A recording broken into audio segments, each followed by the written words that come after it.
그런데 여러분, 매년 이 부활주의를 맞이하면서 그런데 이 부활이 과연 내 삶에 어떤 의미가 있고 어떤 관련이 있는지 여러분들 생각해 보셨나요?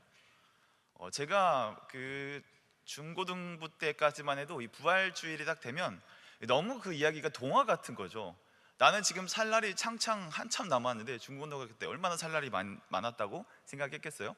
그래서 너무 나에게 죽음은 멀리 있는데 죽었다가 살아났고 나도 죽었다가 살아날 거래. 이 얘기가 너무나 동화 같은 거야.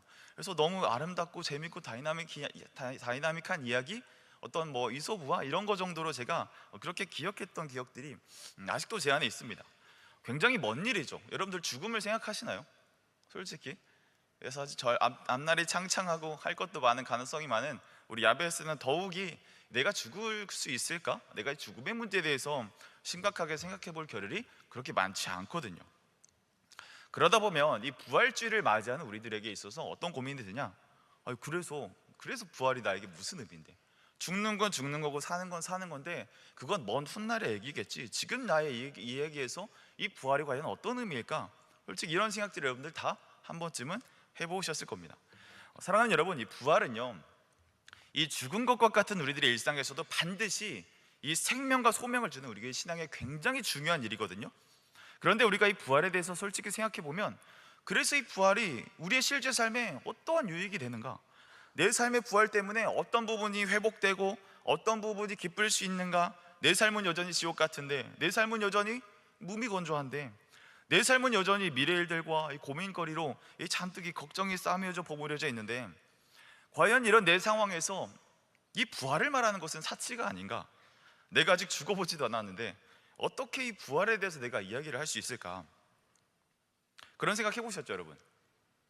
그런데 이 부활은 그런 게 아니라는 거예요. 부활을 믿음으로 가져가게 되면 우리 가운데 어떤 고백이 나오느냐? 결국에 우리가 그 부활을 믿게 되면 우리가 하는 고백이 무엇이냐면, 오늘 말씀 제목처럼 너는 너로 충분하다. 너의 삶에 뭔가를 더 덧대지 않아도 너는 너로 충분하고 나는 나로 충분하다.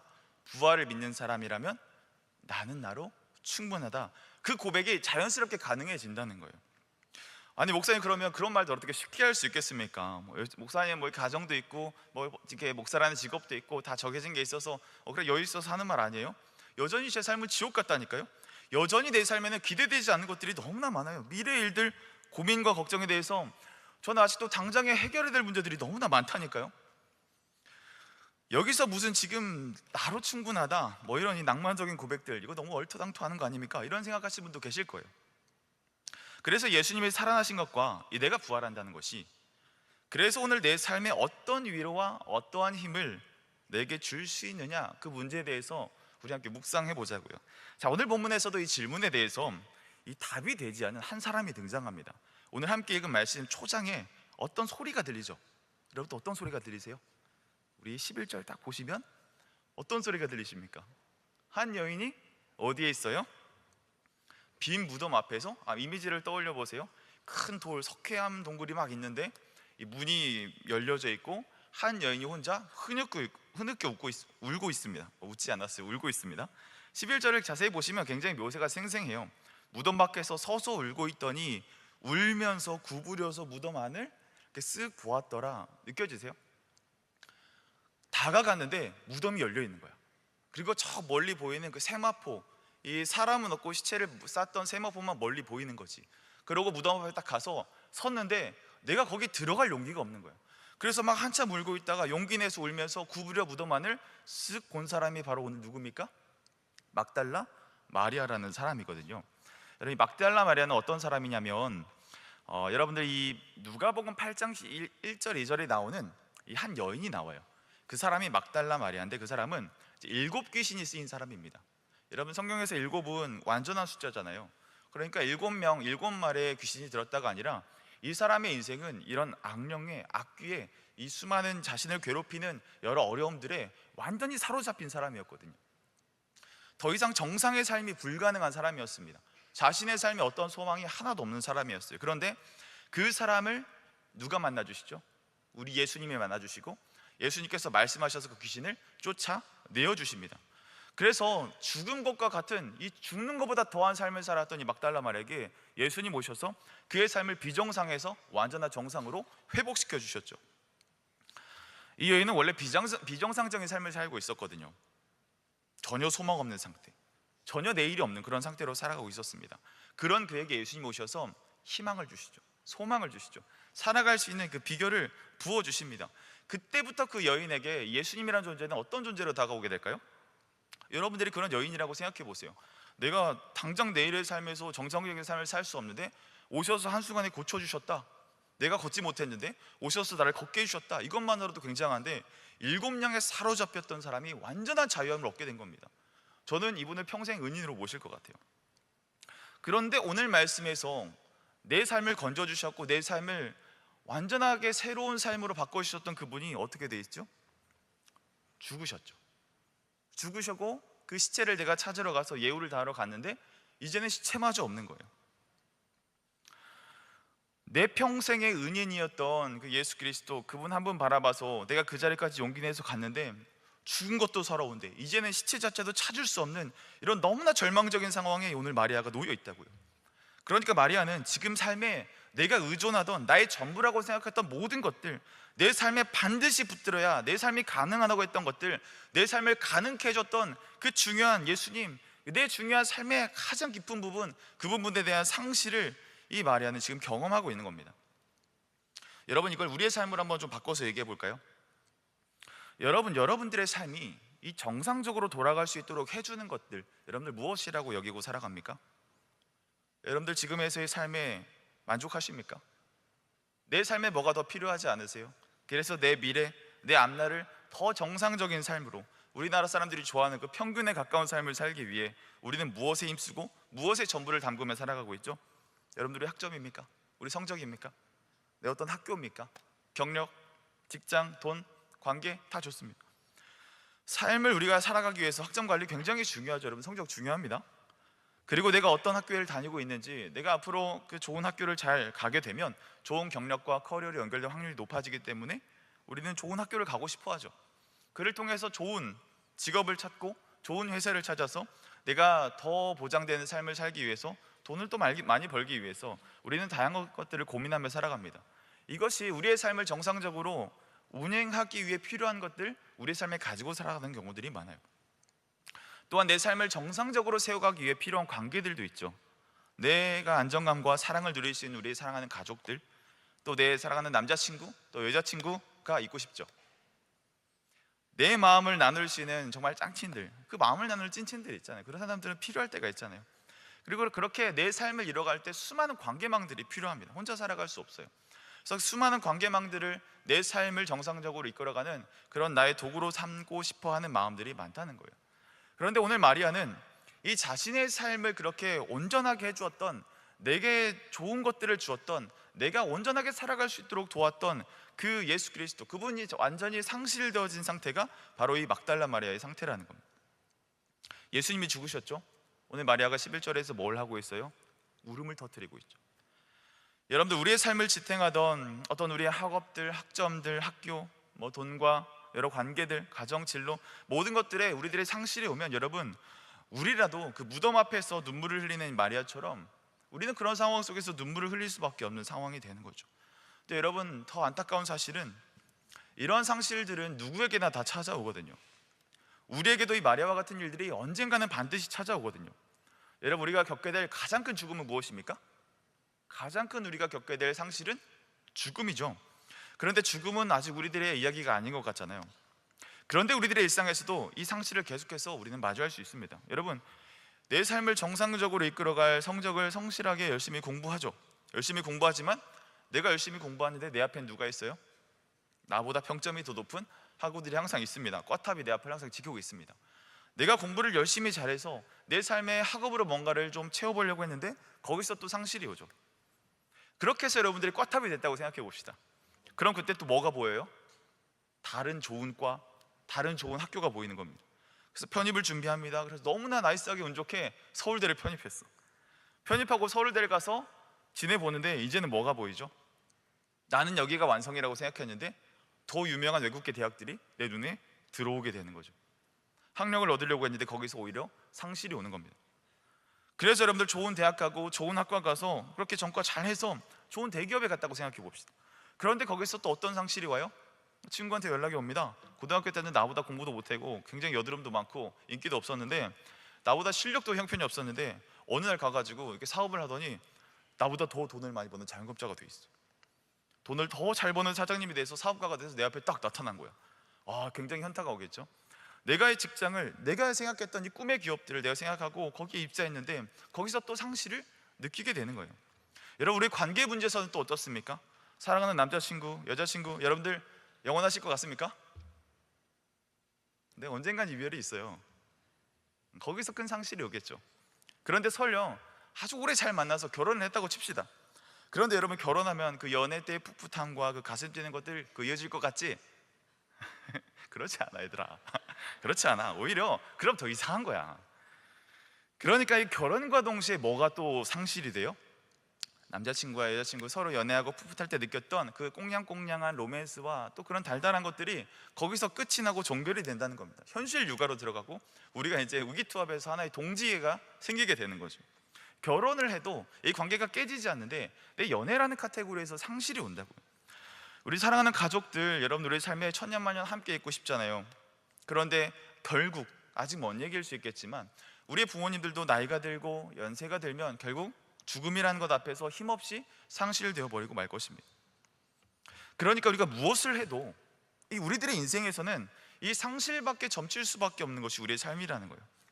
바로 이 무덤 앞에서 울고 있는 이 마리아의 울음소리가 이 끊이지 않는 것이 바로 우리들의 이야기라는 것입니다. 그게 더 빨리 찾아오고 더 늦게 찾아오고의 시간의 문제지 반드시 누구에게나 이 상실은 찾아온다는 거예요. 여러분들의 삶에 이 마리아의 눈물이 있습니까? 여러분들의 삶에 그런 마리아의 울음이 찾아올 것 같습니까? 여러분, 가만히 이 살아갈 날들에 대해서 한번 귀를 기울여 보세요. 반드시 여러분들의 인생에서도 이 마리아의 절규 같은 소리가, 그 울음소리가 여러분들의 인생 가운데 반드시 찾아온다니까요. 여러분, 그 울음소리의 의미가 무엇입니까? 그 울음의 의미는 오늘 설교 제목과 전혀 반대되죠. 지금의 나로는 부족하다. 지금의 나로는 부족하다. 지금의 나로는 너무나 부족한 거예요. 내 삶을 이끌어오고 내 삶을 끌어왔던 중요한 것들이 내 삶에 사라졌습니다. 그러나 내 안에 상실이 온다면 내 삶에는 여전히 충분하지 않고 내 삶을 부족한 것들만 보이게 된다는 것이에요. 그래서 우리는 어떤 방식으로 살아가려고 하죠? 이 상실을 회피하는 방법으로 살아가려고 합니다. 어떻게 해요? 상실하지 않기 위해 더 성적에 집중하죠. 상실하지 않기에 더 좋은 학교, 더 좋은 편입 생각하죠. 좋은 직장, 좋은 연봉들, 내 삶을 지켜줄 수 있을 것 같은 수많은 관계들. 그런데 여러분, 결국 이 상실을 마주할 수밖에 없다는 것이 이 우리의 인생이라는 것을 여러분들 너무나 잘 알고 계시잖아요. 여러분, 이거 지금 부활을 얘기하는데 이거 완전 저주 아닙니까? 그런데 이 저주와 같은 인생 속에서도 나는 나로 충분하다, 이렇게 고백할 수 있는 이 중요한 방법이 있다는 거예요.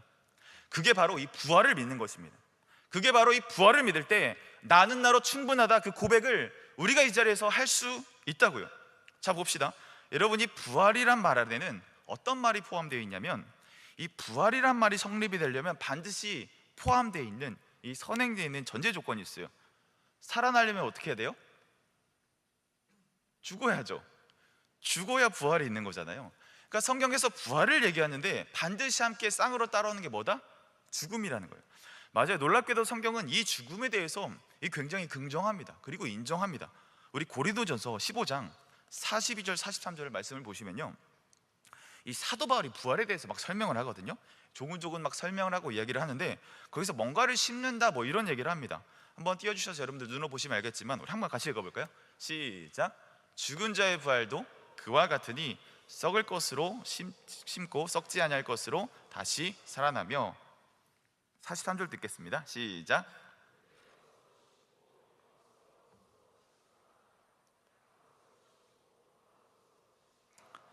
뭘 심는다고 해요? 뭔가 썩을 것을 심고 그게 뭐 열매가 맺고 다시 뭐 약한 것을 심고 강한 것으로 살아난다.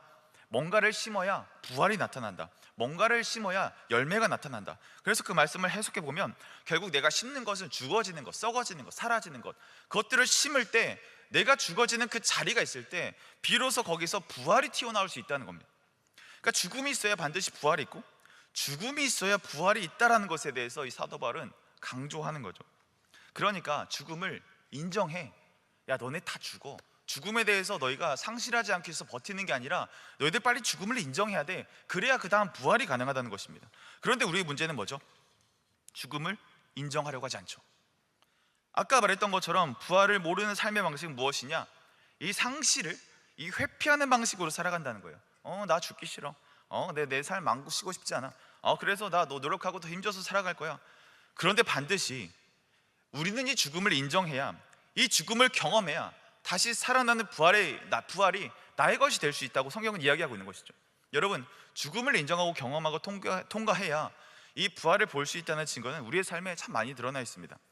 죽음을 거쳐야만 오히려 살게 되는 것들이 참 많이 있어요. 여러분들 계란 받으셨나요? 여러분, 우리 부활절에 왜 계란을 줄까요? 벌크업하라고 줄까요? 계란에 담긴 의미가 있습니다. 뭐냐면 이 죽은 것처럼 미동도하지 않던 이 계란이 어느 일정 시간을 딱 지나면 병아리로 태어나죠. 이 죽음과 같은 시간들을 묵묵히 통과해낸 이 달걀에게 때가 이르면 부활해서 이 병아리가 부화하게 된다. 그런 의미와 메타포를 담아서 이 부활절에 계란을 주는 거거든요. 또 있습니다. 여러분, 우리 몸도 그렇잖아요. 이 수많은 세포들이 번식하고 증식하면서 이 죽어지는 세포들이 밀려나야 이 우리의 생명이 계속 유지될 수 있는 거 아닙니까? 여러분들이 세포가 죽기를 거부하면 뭐가 되죠? 죽지 않은 세포가 뭐가 돼요? 그게 암세포가 되는 거예요. 여러분, 죽기를 거부하고 죽기를 회피하면 반드시 그 죽음을 회피하려다가 오히려 이 더 죽음 같은 올무에 걸려버리고 마는 거죠. 그래서 우리가 이 부활의 능력을 알려면 우리가 먼저 이 죽음에 대해서 인정하는 것이 필요합니다. 여러분, 이런 고민을 여러분들만 한 게 아닙니다. 이 고민이 굉장히 오래됐어요. 그래서 이 우리의 유럽에 살고 있는 우리의 신앙의 형님들, 신앙의 선배들이 이런 고민을 진지하게 했거든요. 그래서 그 고민들을 차곡차곡 모아한 것이 뭐냐면 이 하이벨데르크 요리문답이라는 책이 있어요. 거기 여러 가지 문항들의 답들이 있거든요. 그 질문들이 굉장히 날카로운 질문들이 많습니다. 그래서 오늘 이 42문답에 이런 내용이 있는데 우리 한번 띄워주시면 같이 읽어보겠습니다. 자, 문을 한번 같이 읽어보겠습니다. 시작. 그리스도께서 우리를 위해서 죽으셨는데 우리도 왜 여전히 죽어야 합니까? 이 사람들도 궁금했던 거예요. 아니, 굉장히 좀 MG 같지 않아? 이거 되게 오래된 문서거든. 아니, 죽으셨는데 당신만 죽으면 되지. 그냥 우리 부활하실 거면 어차피 죽었다 왜 살리냐? 왜 우리가 죽어야 되냐? 그래서 그 답이 뭐예요? 한번 읽겠습니다. 우리의 답, 시작. 우리의 죽음은 자기 죄값을 치르는 것이 아니며 단지 죄 짓는 것을 그치고 영생에 들어가는 것입니다. 이 선배님들이 고민을 했어요. 왜 죽어야 되지? 이 부활하면 어차피 다시 살아나는 건데 굳이 왜 죽였다가 살려가지고 이 부활이라는 것을 우리에게 알려줬을까? 죽음을 인정해야 되는데, 죽음을 인정해야 이 부활이 가능하다고 하는데 왜 굳이 우리가 죽어야 했을까? 이런 궁금증이 이 선배들에게도 있었다는 거예요. 그런데 잘 보십시오. 이 우리의 죽음은 죄값을, 문을 한번 띄워주시겠어요? 답을 한번 띄워주시겠어요? 우리의 죽음이 뭐냐? 죄값을 치르는 것이 아니다. 그러니까 우리가 죽는 것은 너 죄 지었어? 그래, 벌 받아 해서 그런 죽는 그런 사망의 법이 아니라는 거예요. 부활을 믿는 사람들에게. 그러면 그 죽음의 의미가 무엇이냐? 단지 죄를 짓는 것을 그치고 영생에 들어가게 하는 것이다. 이게 무슨 말이냐면 그리스도께서 우리를 죽으셨다는 것을 믿는 사람, 그 사람들도 여전히 죽어야 되는 그 이유가 무엇이냐면 죄가 더 이상 형벌이 아니라 내가 그 죄를 짓는 것을 그치고 영생에 들어가기 위해서 반드시 뭐가 필요해요? 반드시 죽음이 필요하다는 거예요. 여러분, 우리가 살아가면서 연약한 육신의 몸을 입고 살아갈 때 여러분들 얼마나 많은 유혹을 받습니까? 또 우리 혈기왕성한 청년일 때 얼마나 더 많은 유혹을 받습니까? 그런데 우리의 몸이 죽을 때가 온다는 거예요. 우리의 몸이 죽고 새로운 몸을 입고 부활하게 된다면 더 이상 우리는 죄가 넘어뜨릴 수 없는, 죄가 우리를 잡아뜨릴 수 없는 이 완전 새로운 몸과 새로운 상태가 돼서 우리가 이 죄와 전혀 싸워 이길 수 있는, 죄와 승리 100%가 되는 이 온전한 새 육신, 새 몸을 우리 가운데 주님께서 약속하셨다는 거예요. 그것을 이뤄가는 스위칭, 그것을 이뤄가는 통과하는 그 터널이 뭐다? 바로 죽음이다. 이 얘기를 하는 것입니다. 죄 졌고 회개 없이 살아갈 수 없는 우리들에게 죽음이 찾아온다면 그게 사망의 형벌이 아니라는 거예요. 우리들이 죄에 취약한 육체는 죽고 죄를 짓지 않을 수 있는 새 육신을 입게 된다는 것이죠. 이게 바로 여러분들 사도신경 맨 마지막에 나오는 몸이 다시 사는 것과 영원히 사는 것을 뭐예요? 믿사옵나이다. 아멘. 내 몸이 다시 사는 것, 죽음을 통해 몸이 다시 사는 일들을 통해서 내가 더 이상 죄와 싸우기가 너무나 탁월한 상태로 하나님께서 나를 바꿔주신다는 것이죠. 죄를 따르는 나는 이제 죽습니다. 그리고 내가 하나님 앞에서 완전한 부활한 새로운 육신을 얻게 된다면 더 이상 죄를 지을 수 없는, 죄와 완전히 분리되어져 버린 새 육신을 얻게 되는 것이죠. 그러니까 이 죽음은 두려운 게 아니라는 거예요. 이 지독한 죄로부터 얼마나 힘듭니까 여러분들? 죄와 싸우기 얼마나 힘들어요? 그 죄로부터 이겨낼 수 있는 이 결정적인 킥이 바로 뭐다? 이 죽음이다 라는 결론을 이 신앙의 선배들이 내고 있다는 것이죠. 그러면 여러분들 죽음을 인정하고 부활의 능력을 우리가 얻게 된다면 그에 앞서서 우리가 뭘 고백해야 된다고 이야기를 해요? 우리 앞에 있는 문을 한번 다시 띄워주시겠어요? 그 앞에 선행되는 조건이 있습니다. 그리스도께서 우리를 위해 죽으셨는데 이 사실을 믿는 자들에게 이 부활이 우리의 진정한 힘과 소망이 될 수 있다는 것이죠. 그리스도께서 우리를 위해 죽으셨다는 것을 우리가 믿어야 한다는 것이죠. 그것을 믿는 자에게 죽음을 극복하고 나와 함께 하신 그 죽으신 예수 그리스도를 만날 때야 비로소 우리가 이 죽음이 오히려 죄를 이기는 능력이 된다라고 이야기를 하는 거예요. 예수님은 우리의 죄를 죽으셨습니다. 믿으십니까? 우리의 죄를 위해 죽으셨습니다. 육신을 입고 역사에 나타나시고 정확하고 오류가 없는 그 말씀으로 우리에게 찾아오셨습니다. 그것을 믿기만 하면 이 예수 그리스도의 그 죽음이 나의 죄에 대한 작가로 죽음을 내가 믿는다면 그 형벌을 주님께서 다 가져가셨다는 걸 우리가 믿는다면, 그렇게 되면 이제 내가 죽는 죽음, 내가 앞으로 겪게 되는 그 죽음은 죄에 대해서 이길 수 있는 힘을 주시는 능력으로 부활하실 새 육신과 새 마음을 우리에게 허락하신다는 겁니다. 그래서 사도 바울도 빌립보서 1장 21절에 이렇게 하죠. 이제는 내가 사는 것이 그리스도니 죽는 것도 유익하다. 죽는 것도 뭐라고 해요? 유익하다. 이게 무슨 말이죠? 내가 그리스도 안에서 완전한 죽어짐을 경험할 때, 내 육신이 실제로 죽어지는 그 일들을 경험할 때 내가 그리스도로 살아난 것을 내가 경험하게 된다. 내가 지금 죽지 않았지만 내 속사람이 그렇게 죽어지는 걸 볼 때 내가 살아날 수 있다. 내가 그것을 보면서 내 육신이 죽어도 장차 살아나 입게 될 새 육신을 입을 때 나에게 이 부활의 소망이 믿어진다면 나는 지금 이 죽음이 전혀도 두렵지가 않다. 이 고백을 사도 바울이 하고 있는 거죠. 나는 더 이상 죄와 상관없는 그런 존재가 될 수 있습니다.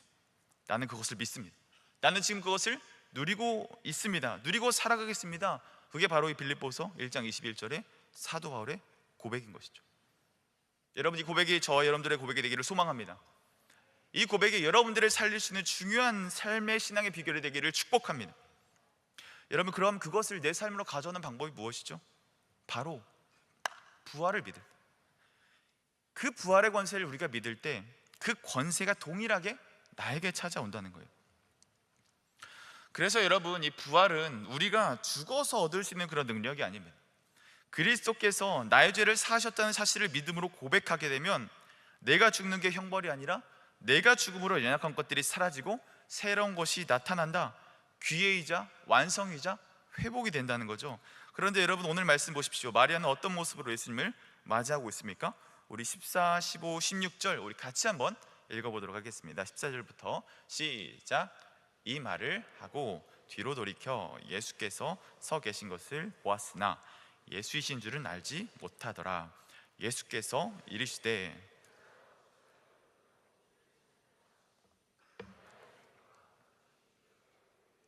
주여, 당신이 옮겼거든 어디 두었든지 내게 이르소서. 그리하면 내가 가져가리이다. 마리아야 하시거늘 마리아가 돌이켜 히브리 말로 라보니 하니 이는 선생님이라는 말이라. 아멘. 지금 마리아가 이 무덤 앞에서 울고 있었죠. 우리 첫 장면 그렇게 시작했죠. 그런데 천사들이 뾰로롱 나타납니다. 그래서 마리아에게 알려주죠. 야, 예수님이 없어. 예수님이 사라졌어. 그러고 나서 다음 구절을 보시면 누가 나타나요? 누가 나타납니까? 우리가 기다리고 있던 그 주인공, 누가 나타나죠? 지저스 크라이스트, 예수님이 나타나십니다. 갑자기 나타나셔가지고 마리아 뒤에 떡 나타난 거예요. 근데 구절을 보세요. 마리아가 예수님을 알아봤나요? 알아보지 못하나요? 알아보지 못했습니다. 그러고 나서 횡설수성 이 슬픔에 져서 뭐라고 말하는데, 뭐라고 얘기하냐? 그 당신이 동산을 지키는 동산직입니까? 내가 정말 내 전부였던 예수님이 이제 사라졌어요. 상실됐어요. 이 예수님의 시체를 혹시 당신이 치웠다면 그 자리를 알려주세요. 내가 직접 가서 그 시체를 갖다 놓을 테니까 제발 나에게 그 시체 어디 있는지 알려주시면 안 돼요? 그러자 16절에 예수님께서 마리아라 마리아라 부르시니까 그제야 정신이 드는 거죠. 자, 여러분 여기서 어떤 모습이 보입니까? 우리에게 오셔서 부활하신 예수님이 여러분들 우리 가운데 계십니다. 믿으시죠? 내 인생을 정상적으로 살게 해주셨던 그 이전의 예수님, 그 시체만 바라보는 사람은 바로 이 마리아였다는 거예요. 부활하신 예수님이 우리 앞에 계시는데, 그런데도 마리아는 여전히 뭘 찾아요? 예수님의 시체. 그거 붙들며 살아가겠다고 그 시체 찾고 있는 그 마리아의 모습 여러분들 보이지 않으십니까? 실제로 살아나셔서 우리 앞에 살아나신 예수님이 나의 눈앞에 면전에 있는데도 마리아는 여전히 그 시체 찾기에 갑갑한 모습으로 살아가고 있다는 것입니다. 여러분, 이거 우리들의 모습 아닙니까? 오늘 부활주일이죠. 예수님이 우리에게 부활하셨죠. 여러분, 우리에게 살아나셔서 내가 짊어야 할 수많은 이 죄악들, 그리고 내가 수고해야 얻어낼 수 있는 수많은 일들, 내가 나를 증명해야 되는 일들, 수많은 관계 안에서 내 기쁨과 감정과 이거 모두 주시기 위해서 완전한 것들 우리에게 주기 위해서 예수님 우리를 위해서 부활하신 것 아닙니까? 내가 말했던 소망이 진짜라고, 내가 이야기했던 이 진리가 진짜라고 증명하기 위해서 이 부활하신 거 아닙니까? 그런데 오늘 우리는 무엇을 찾고 있어요? 주님, 제발 내 시체, 그 시체 어딘지 저에게 알려주세요.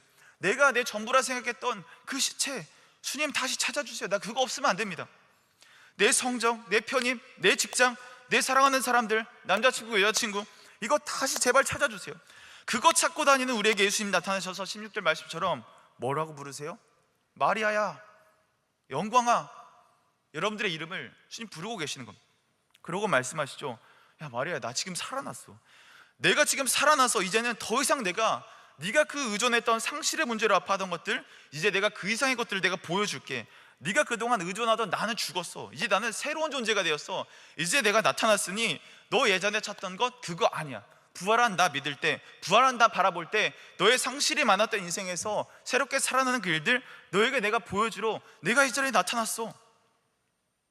사랑하는 여러분, 여러분도 여전히 마리아처럼 무덤가에서 그 시체를 찾으면서 살아가고 있지 않으신가요? 시험 기간이죠. 많이 자리가 비어있네요. 시체 찾으러 가셨나요? 내 학업들, 내 학교, 내 직장, 내 커리어, 그래서 돈 많이 벌겠다, 그래서 더 올라가야겠다. 여러분, 우리 더 올라갈 수 없는 거 알고 있잖아요. 내 실력으로, 내 노력으로 올라갈 수 있는 데가 한계가 있다는 거 알잖아요. 이게 여러분들 실력이 없다는 얘기가 아닙니다. 우리는 우리의 부족한 체력 앞에서, 우리의 제한된 이 100살이라는 인생 안에서, 우리의 부족한 실력의 유한함 앞에서, 우리가 늙고 병드는 문제 앞에서, 우리가 각자마다 책임져야 될 수많은 삶의 영역에서 그러한 무게 때문에 우리는 남들처럼 끝까지 다 그 끝에 정상에 도달할 수 없다는 거 여러분들 알고 계시잖아요. 수많은 경쟁자들은 또 나타날 것이죠. 수많은 비교군들은 또 결국 여러분들을 환영해 주고 계실 겁니다. 내 능력의 부족, 내 시간의 유한함, 그것들로 결국 내가 찾을 수 없다는 걸 여러분들 너무나 잘 알고 계시죠. 우리에게는 이미 상실이 약속되어 있다니까요. 우리는 그 상실로부터 절대로 벗어날 수 없는 그런 존재라니까요. 그런데 여러분, 여기서 우리가 이 죽음을 인정하지 않으면 어떻게 되는 거예요? 마리아가 지금 상실의 상황을, 현실을 부정하는 것처럼 이 상황에서 우리가 이 죽음을 인정하지 않는다면 여러분, 계속해서 우리는 상실만 바라보며 사는 그 삶을 살아가게 될 것입니다. 이것이 내 인생을 구하지 못한다, 이것이 내 인생을 살릴 수 없다, 이거 인정하지 않으면, 내 안에 내 죽음을 인정하지 않으면, 그럼 여러분 어떻게 돼요? 상실을 쫓아 살아가는 그 삶은 여러분, 제가 장담하건대 죽음보다 못한 삶을 살아가게 될 것입니다. 우리 삶에 조금 더 적용해 볼까요? 그런데 여기서 여러분들이 이 죽음을 인정하면 어떻게 될까요?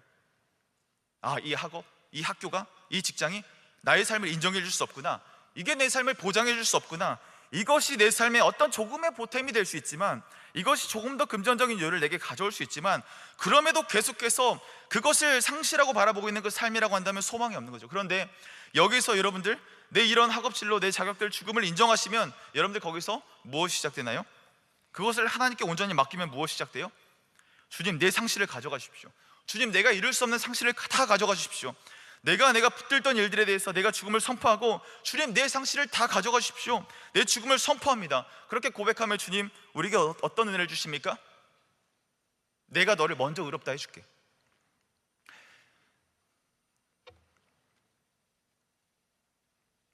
내가 자격이 없더라도 너를 온전하다 해줄게. 내가 너를 왜 십자가를 왜 졌는지 아냐? 너네 할 수 없는 거 내가 다 하려고 십자가 진 거야. 내가 다 이뤘어. 그러니까 너는 이미 충분해. 너는 완전해. 너는 이미 의로운 존재가 됐어. 네 자격, 네 어떠한 일들, 네 연봉, 네 커리어, 네 경력, 그것들 부족할 수 있지. 어려울 수 있지. 그렇지만 그 상황에서도 내가 너를 의롭다라고 해줄게. 너 괜찮다고 내가 해줄게.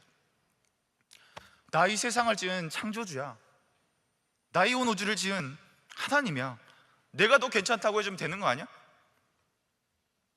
이미 너는 내 품 안에 안전한 존재야. 내 죽음이 선포되는 그 자리에 이 부활의 메시지가 선포되기를 소망합니다. 여러분, 또 관계에서 문제를 살펴볼까요?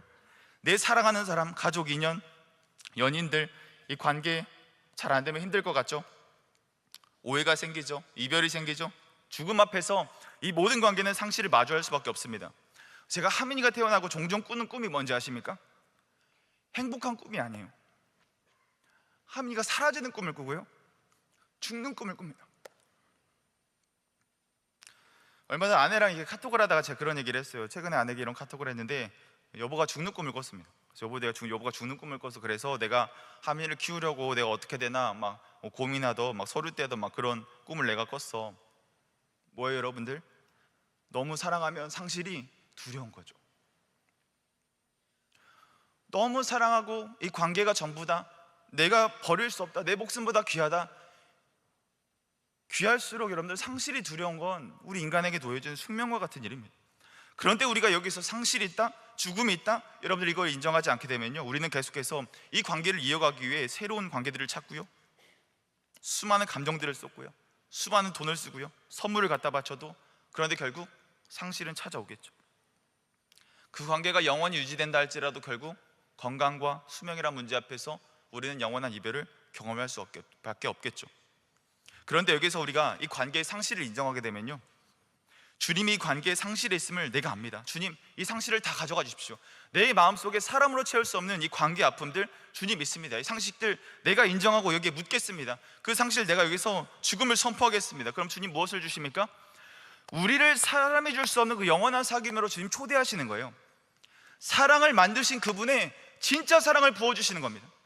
내가 너와 영원히 함께하리라. 내가 너와 영원히 함께 먹고 마시겠다. 내가 너의 친구가 되고 내가 너의 아버지가 되어주겠다. 내가 널 절대로 버리지 않는다. 내가 너를 사랑한다. 그 고백이 될 수 있는 거예요. 내가 관계 안에서 상실을 인정하고 내가 죽어지고 내가 거기서 것들 다 포기하고 죽음을 선포했더니, 그리고 그 죽음을 그리스도께 맡겼더니, 그 그리스도 때문에 내가 얻게 된 영원한 사랑, 영원한 친밀감, 영원히 의롭다 칭해 주신, 내 자격을 묻지 않으시고 먼저 의롭다라고 여겨주신 그 주님의 칭의, 그게 우리께 될 수 있는 거예요. 그렇기 때문에 우리 인생 가운데 부활을 믿는다라고 선포하게 되면, 부활을 믿게 되면 여러분 인생 가운데 어떤 일이 일어나요? 이제는 상실이 두렵지 않죠. 내가 잃을 걸 두려워하지 않게 됩니다. 내가 버려질 걸 더 이상 두려워하지 않게 돼요. 왜냐하면 부활 안에서 나는 나로 충분하니까. 나는 나로 충분하니까. 더 채우지 않아도 죽음이 왔을 때 나를 온전하게 회복시키실 그 주님 내가 믿기 때문에, 수많은 상실 속에서 날 부활하게 하실 것을 믿기 때문에, 그게 죽어서 살아나는 부활도 당연하겠지만 내 마음속에 있는 상실의 문제 앞에서 내 내면의 부활을 매일 약속하실 것이기 때문에, 그 내가 죽음을 인정하고 내가 주님밖에 없습니다, 내 자아가 죽어지는 그 자리에서 다시 완전한 생명을 주실 것을 알기에, 주님 나는 주로 충분합니다, 주님 나는 나로 충분합니다, 그 고백을 우리가 할 수 있게 되는 거죠. 이번 주 저에게 있었던 일을 이야기하고 말씀을 좀 마무리하려고 하는데요. 여러분, 제가 이번 주에 좀 죽음과 같은 그런 일들을 좀 경험을 했었거든요. 이 지난주 주일까지 굉장히 몰아치는 폭풍의 일정이 있었습니다. 그래서 배영 목사님과 스파링장에 올라간 권투 선수처럼 복싱을 하듯이 피도 안 말랐는데 올라가는 것 같은 느낌으로 계속 이제 일정을 소화해내다가 휘몰아치는 일정 때문에 그랬는지 저도 좀 예민하고 피곤해지더라고요. 그래서 이제 주일에 사역을 다 마치고 막 임팩트 막 팀장 모임도 하고 막 바빴지 않았습니까? 막 다 쏟고 집에 들어가서 이제 자려고 하는데 제 마음에 좀 원래 그러지 않은데 좀 부정적인 생각들, 뭔가 좀 이렇게 비교하는 생각들, 열등감 이런 마음이 제 안에 막 스물스물 올라오더라고요. 그래서 어이 하고 샤워를 하고 자려고 누웠는데 이제 막 자꾸 그런 생각들이 나는 거예요. 제가 했던 말들, 제가 했던 사역들, 제가 뭐 숫자로 표현되는 사역의 많은 일들, 이런 것들을 쭉 제가 보게 되면서 그렇지 않아요? 그 가격 비교하는 쇼핑몰처럼 이 차트가 쭉 떠오르는 것 같으면서 제 이제 어떤 것들을 계속해서 저 스스로 비교를 계속하게 되는 거죠. 계속해서 점수가 매겨지는 것 같고 비교되는 것 같은 모습 속에서 이 비교와 열등감이 제 마음을 확 사로잡더라고요. 그래서 내가 피곤해서 그렇겠구나, 그런 생각을 하고 좀 잠이 들려고 했습니다. 다음 날도 또 그런 거예요. 다음 날도 월요일 쉬는 날 아닙니까? 그래서 내가 잠이 모자라구나 싶어서 잠을 그냥 푹 잤습니다. 아주 오랜만에 잠을 푹 잤습니다. 그런데 그 부분이 전혀 가시지 않는 거예요. 여러분, 제가 하나님을 만난 중요한 이 복음의 핵심은 칭의거든요. 오늘 설교처럼 내가 무엇을 하기 전에 이미 나를 의롭다 불러주신 그 칭의가 저에게 굉장히 사무치는 복음이거든요. 그런데 그 부분이 흔들리는 거예요. 비교와 열등감이라는 이런 앞에서 그것들이 흔들리기 시작하는 겁니다. 그리고 이제 월요일 날 그 마음을 다시 털어지지 않아서 다음 날 또 지난주 뭐였습니까? 우리 행복한 고난주간 아니었습니까? 다음 날 또 새벽에 빨리 가야 되는데, 그래서 이제 잠을 자고 또 일어나는 거죠. 근데 새벽에 일어날 때마다 어떤 증상이 생겼냐면 이게 여러분들 그 심박수가 막 올라가는 거예요. 잠을 깨고 이렇게 베개를 딱 돌리고 깨려고 딱 하는데 갑자기 내가 다시 일어나야 되는구나, 그러면서 갑자기 심박수가 막 뛰면서 이 귀된 베개에 그 심장 소리가 쿵쾅 쿵쾅 들리기 시작하는 거예요. 저는 그때 깨달았어요. 이 공황이 오면 이런 느낌인가? 이런 생각이 들더라고요. 혹시 제가 함부로 생각했다면 죄송합니다. 그러니까 저에게 좀 그런 비교의 열등이, 그러니까 제 복음이 흔들렸던 거죠. 그 시간들을 보내면서 그런 생각이 들었어요. 내 안에 이 말씀을 다루는 이 사역자로 살아간다 하면서도 내 안에 이 복음이 흔들리는 모습들이 있는 게 제 안에 너무나 부끄러운 거죠. 근데 화요일 날 어떤 말씀이었습니까? 이 십자가를 대적하는 자가 우리였다. 그 너무나 그 놀라운 무서운 말씀 아니었습니까? 근데 제가 그 말씀을 가만히 듣는데 제가 너무 부끄러운 거예요.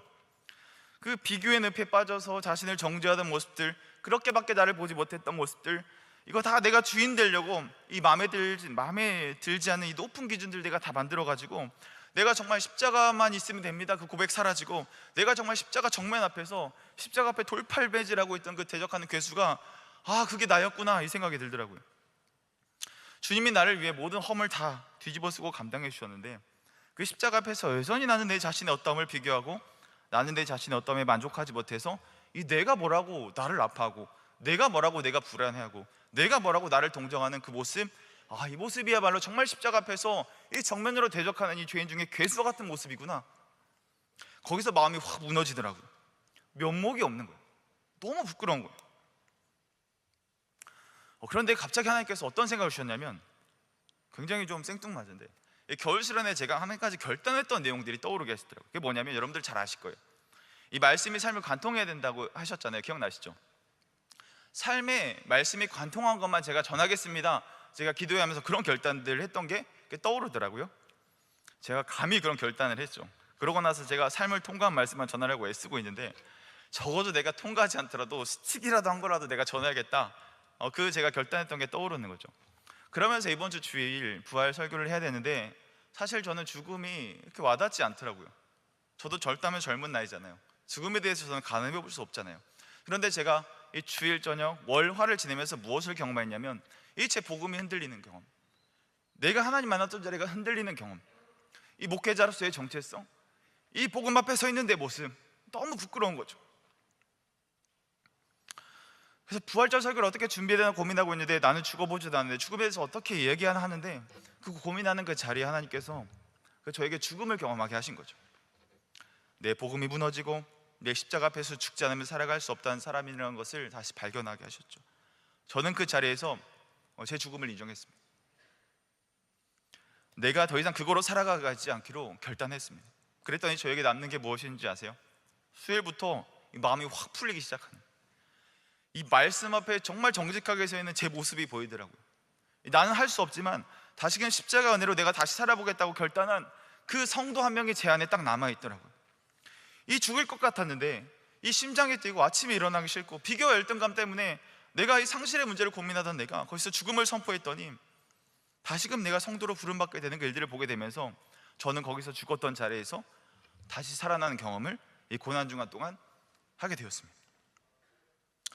오늘 말씀을 마무리하려고요. 사랑하는 여러분, 제가 그 죽음의 자리에서 다시 살아난 것을 저는 보았습니다. 전 제 자신의 모습을 보았습니다.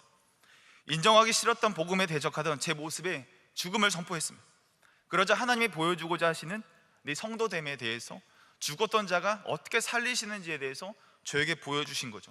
그 보여준 얘기 여러분들에게 할 수 있도록 하나님 은혜 허락하신 거죠. 그러니 여러분들도 이 상실의 자리를 인정하십시오. 학업, 진로, 미래, 여러분들 그것이 나를 살릴 수 없다, 그 죽음을 선포하시기 바랍니다. 그 용기 안에 나를 의롭다 말해주신, 나에게 충분하다 말해주신 그 하나님 안에서 여러분들 새로운 존재로 부활하시기 바랍니다. 관계, 사람, 그것이 날 채울 수 없다, 여러분들 죽음을 선포하십시오. 그 메시지 앞에 죽음을 선포하십시오. 그 결단 안에서 나의 완전한 사랑 주시고 아버지 되어주시는 주님 안에서 내가 살아날 수 있다, 내가 살아났다, 그 부활 경험하시기 바랍니다. 여러분, 부활의 능력 안에서 여러분들은 충분합니다. 왜냐하면 내 삶의 죽음과 같은 자리는 실패로 끝나는 종결이 아니라 그 자리에서 오히려 내가 죽음을 인정할 때 하나님의 손에서 완성이 시작되어지는 그 시작점이 여러분들 가운데 시작될 것이기 때문입니다. 여러분, 그게 부활의 능력입니다. 부활을 살아가십시오. 부활의 능력의 증인이 되시기 바랍니다.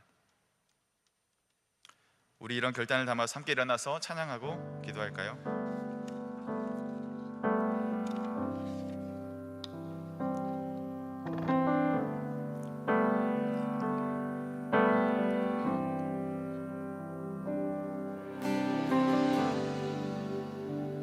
이렇게 고백하실 때 주님이 우리에게 오신 분명한 이유가 있습니다. 그 이유에 대해서 마음껏 반응하시고 그렇게 나를 살리실 주님을 간절히 기대하시면서 우리 함께 찬양의 자리로 나가겠습니다. 이 세상 가장 아름다운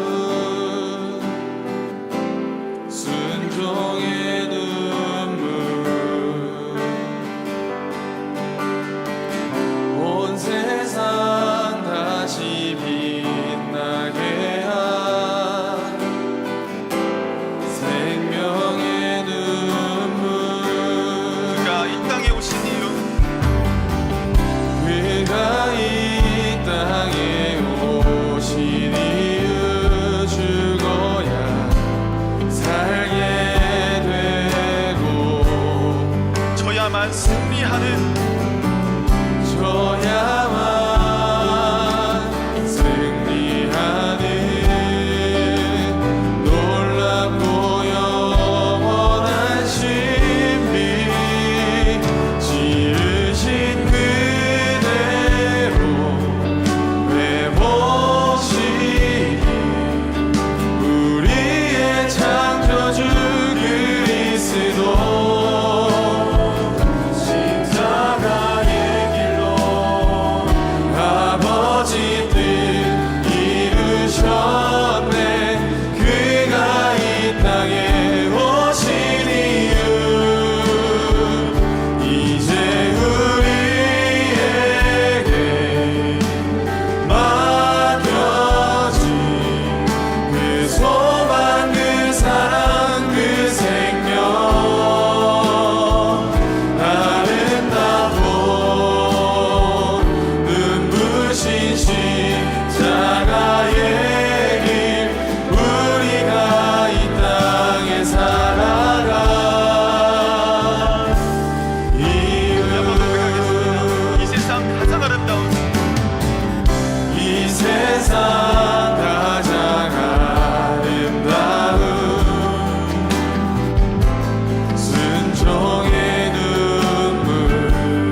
마리아의 울음이 있습니까?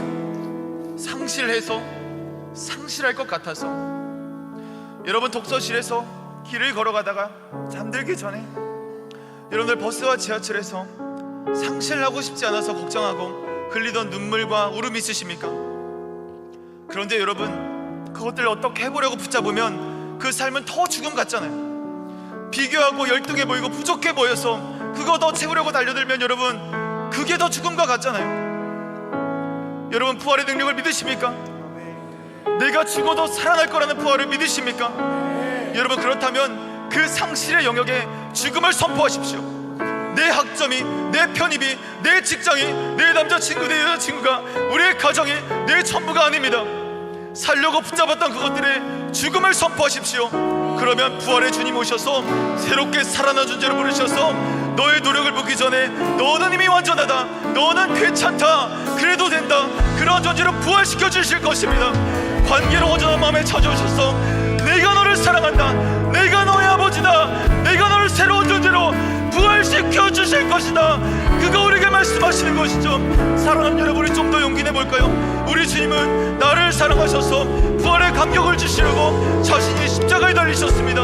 우리가 그네 앞에 나아가지 않겠습니까? 함께 기도합시다. 사랑하는 주님, 내 안에 상실의 영역을 발견하게 하여 주시옵소서. 상실의 영역에 죽음을 선포할 용기를 허락하여 주시옵소서. 나를 살리실 부활의 주님 만나게 하여 주시옵소서. 주여, 한번 부르시고 기도합니다. 주여!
여러분, 부활의 능력을 믿는다면 나는 나로 충분한 거예요. 더 채우지 않아도, 더 성취하지 않아도 괜찮습니다.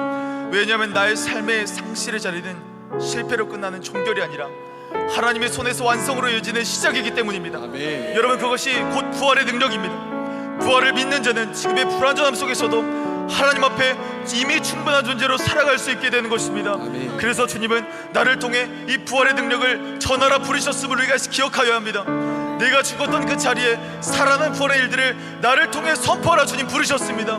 그래서 우리를 그 네가 죽어지는 자리, 내가 포기했던 자리, 내가 살아났던 그 자리에서 사명자로 부르셨음을 발견하게 하여 주시옵소서. 함께 기도합시다. 사랑하는 주님, 내가 아직 모자라고 부족하지만 그런 나를 사용하여 주시옵소서. 부족한 나를 통해 부활의 증인이 되게 하여 주시옵소서. 부활의 능력을 통해 사람 살리는 내가 되게 하여 주시옵소서. 주여 한번 부르시고 기도하겠습니다. 주여! 하나님, 내가 살아났던 자리, 내가 상실을 겪었던 자리, 내가 무릎 꿇었던 자리, 하나님 그 자리에서 내가 부활을 보게 하여 주시옵소서. 내가 부활을 경험하게 하여 주시옵소서. 그래서 나는 충분하다, 나로 괜찮다, 더 이상 나에게 뭘 도와줘도 괜찮다. 내가 하나님 계시니, 나를 채우시는 주님 계시니, 내 삶과 인생 가운데 부활로 충분하고 세워잡고 주시는 주님이 계시니 내가 충분하고 고백하시는 이 진리, 이 고백, 이 선포 하나님 되게 하여 주시옵소서. 주님, 나를 부활의 증인 되게 하여 주시옵소서. 내가 먼저 부활의 사람이 계시고, 내가 먼저 부활의 생명이 하시고, 내가 먼저 부활을 믿는 묵상하게 하시고, 부활이 나의 것이 되게 하시고, 내가 먼저 살아내므로 주님 그 부활 전하고자 나를 사용하여 주시옵소서. 부활을 선포하는 대로 나를 채워 주시옵소서. 부활 앞에 부끄러워하지 않냐고 그 부활의 권세는 내가 먼저 누림으로 그 부활의 능력을 전하는 자로 사용하여 주시옵소서. 나 요새 부족합니다. 주님 곁에 살고 상실의 문제는 해결되고 없는 것입니다. 여전히 내 삶과 여전히 내 인생 가운데 어려울 수많은 상실의 문제는 나를 괴롭힐 것입니다. 부족한 나를 통해 주님 쓰시겠다 하시다며 나를 통하여 부활의 증인이 되게 하여 주시옵소서. 그 부활의 능력이 나를 통해 세워지는 내가 되게 하여 주시옵소서.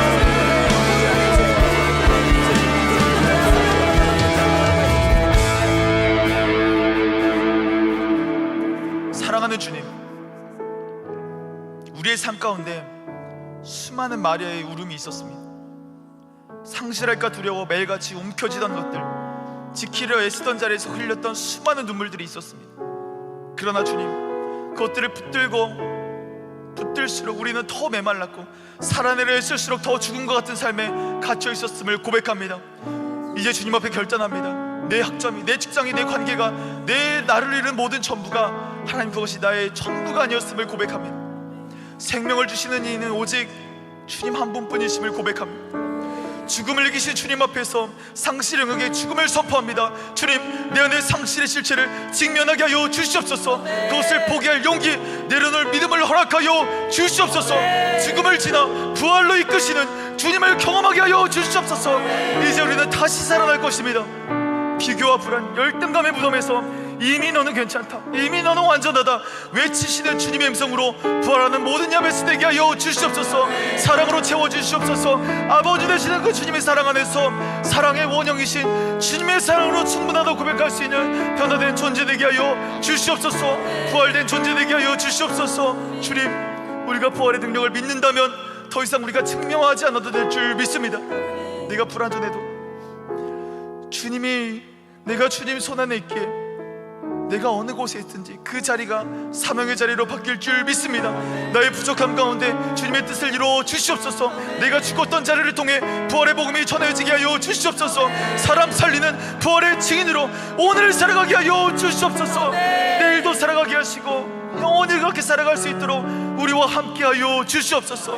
우리의 힘이 부족합니다. 주님 말씀으로 우리 믿음 붙들어 주시옵소서. 성령 하나님, 우리에게 담대한 믿음의 결단을 할 수 있도록 성령이 우리의 마음을 주장하여 주시옵소서. 그리하여 부활의 확신으로 오늘도 내일도 우리의 평생의 삶을 살아가게 하여 주시옵소서. 부활하신 예수 이름 받들어 기도드립니다. 아멘. 지금은 우리 주 예수 그리스도의 은혜와 하나님의 사랑하심과 우리를 새롭게 하시는 성령님의 감화 감동 역사 교통하심이 부활의 능력으로 살아내는 야베스와 온 성도들 위해 이제로부터 영원토록 함께할지어다. 아멘.